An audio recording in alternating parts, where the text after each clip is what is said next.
Puthuppadi father Joseph memorial higher secondary സ്കൂളിൽ ലഹരി വിരുദ്ധ ബോധവൽക്കരണ ക്ലാസ് സംഘടിപ്പിച്ചു. പുതുപ്പാടി ഫാദർ ജോസഫ് മെമ്മോറിയൽ സ്കൂളിൽ ഹയർ സെക്കൻഡറി വിഭാഗത്തിലെ വിദ്യാർത്ഥികൾക്കായാണ് ലഹരിക്കെതിരെയുള്ള ബോധവൽക്കരണ ക്ലാസ് നടത്തിയത്.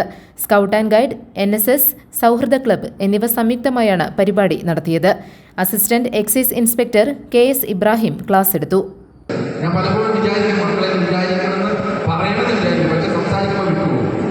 നിങ്ങളെ അച്ഛനും അമ്മയും കഴിഞ്ഞു കഴിഞ്ഞാൽ പൊന്നുമക്കളെ, എൻ്റെ മക്കളെ, മോളെ മോനെ എന്ന് വിളിക്കുന്നത് അധ്യാപകരുണ്ടാവും.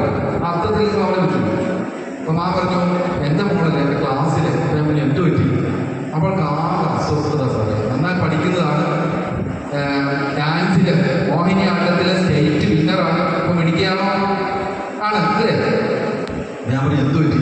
അപ്പം എന്നോട് കുറേ അസ്വസ്ഥത ഇങ്ങനെ പറഞ്ഞു.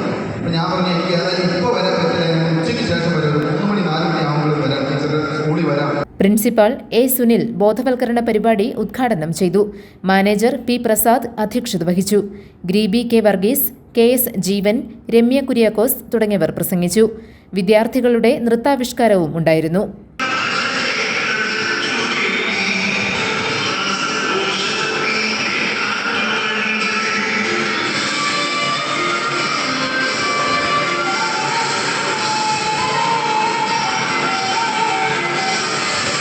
GTV news, Kothamangalam.